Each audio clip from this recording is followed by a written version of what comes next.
The newly released court documents show that Malehya Brooks-Murray, the mother of the two missing children, deleted the TextPlus app she had been using for Wi-Fi calling shortly after Lilly and Jack disappeared. That single sentence, buried inside hundreds of pages of redacted legal filings, shook the ongoing investigation into the disappearance of Lilly and Jack Sullivan.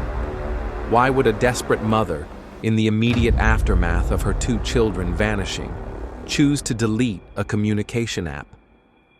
Was it meaningless housekeeping on her phone, or a deliberate act to erase something she didn't want anyone to see? From the moment 6-year-old Lilly and 4-year-old Jack were reported missing on May 2, 2025, their story has captured the attention of Canada and the world. A frantic 911 call, an army of searchers combing through dense Nova Scotia woods, and now the revelation of a deleted app. It all paints a picture that is as baffling as it is heartbreaking. Tonight, we take you inside the new court records, the RCMP investigation, and the unanswered questions that continue to surround the disappearance of Lilly and Jack Sullivan.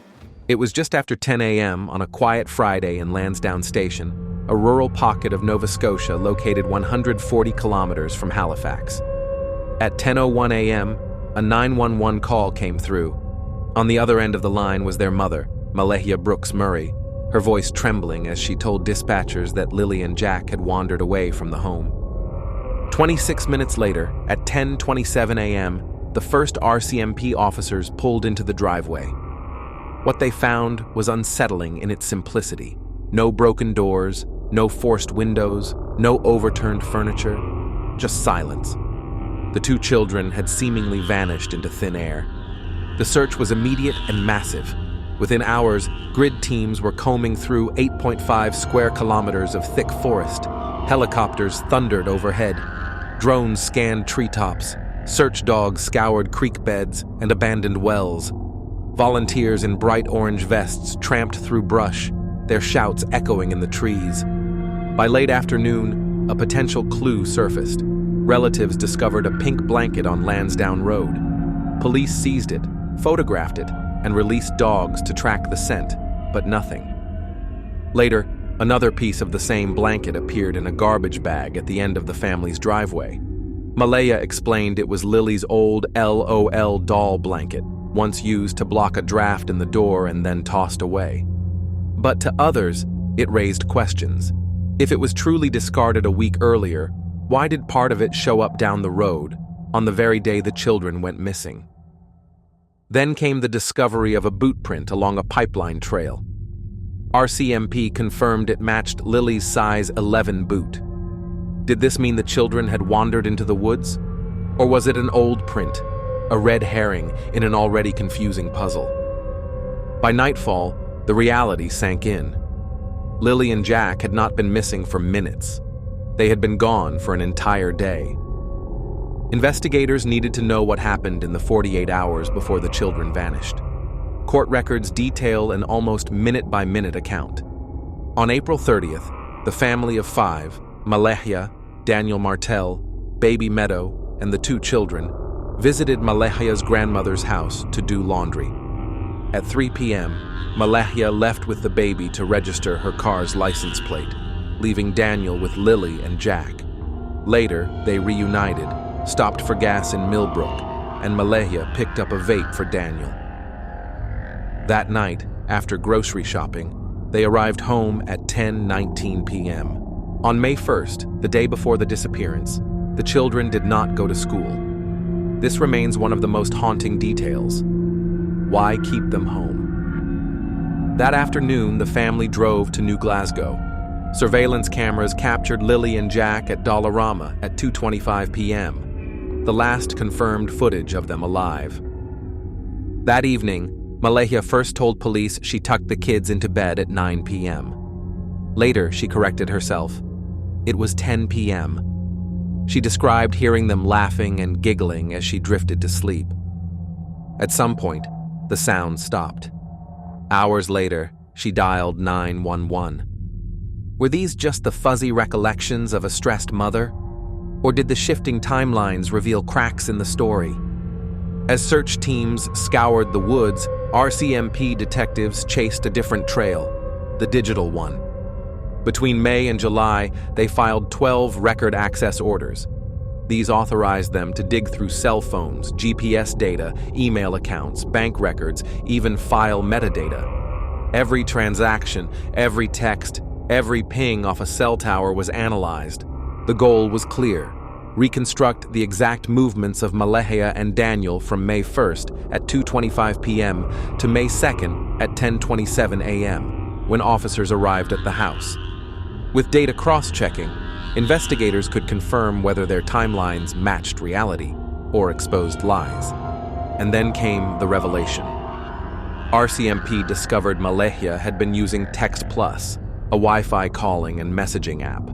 By early July, she told them she had deleted it because she didn't need it anymore. But investigators obtained the account data regardless.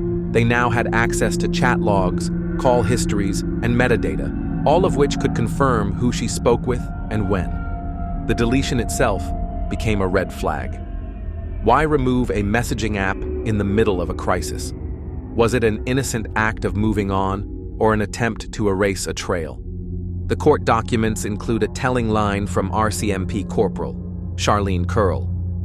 Logs, such as call logs, chat logs, email logs, will show investigators who Malehya and Daniel were in contact with prior to Jack and Lilly going missing, and verify the information they have provided to police. For investigators, this wasn't paranoia, it was procedure. For the public, however, it felt chilling.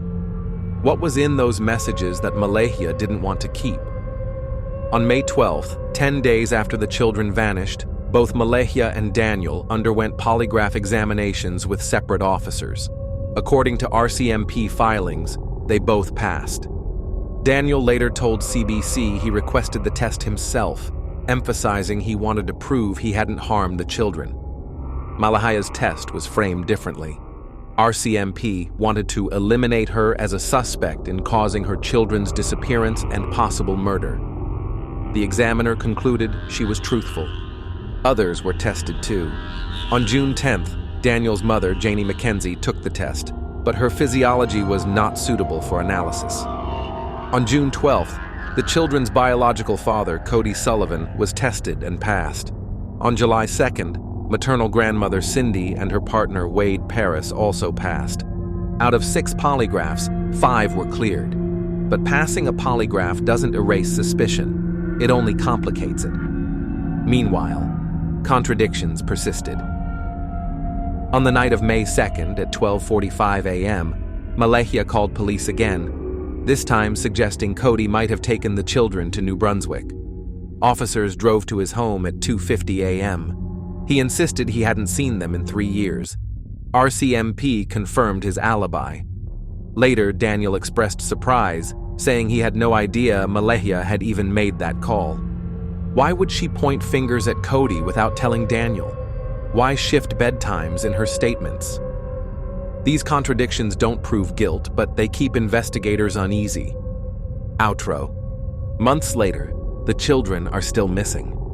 The RCMP insists the case remains under the Missing Persons Act, not yet classified as criminal. A spokesperson said investigators are using every available resource and exploring all possible scenarios. More than 740 tips and 9,300 videos have been submitted. Each is being reviewed. But for the public, the haunting detail remains. A mother whose children disappeared in the night deleted a messaging app just weeks later. Was it irrelevant digital housekeeping? Or the key to understanding what really happened to Lilly and Jack Sullivan? The pink blanket, the boot print, the polygraph results, and now the deleted app. Each clue points in a different direction, leaving us with more questions than answers. Until the truth emerges, the mystery of Lilly and Jack will remain one of Nova Scotia's darkest chapters. A story where silence speaks louder than words, and where even the deletion of an app can become a piece of evidence that refuses to be ignored. Stay with True Child Cases as we continue to follow this heartbreaking investigation. And remember, in every missing child case, time is everything. If you know something, even the smallest detail, speak up, because two innocent children are still out there waiting to be found.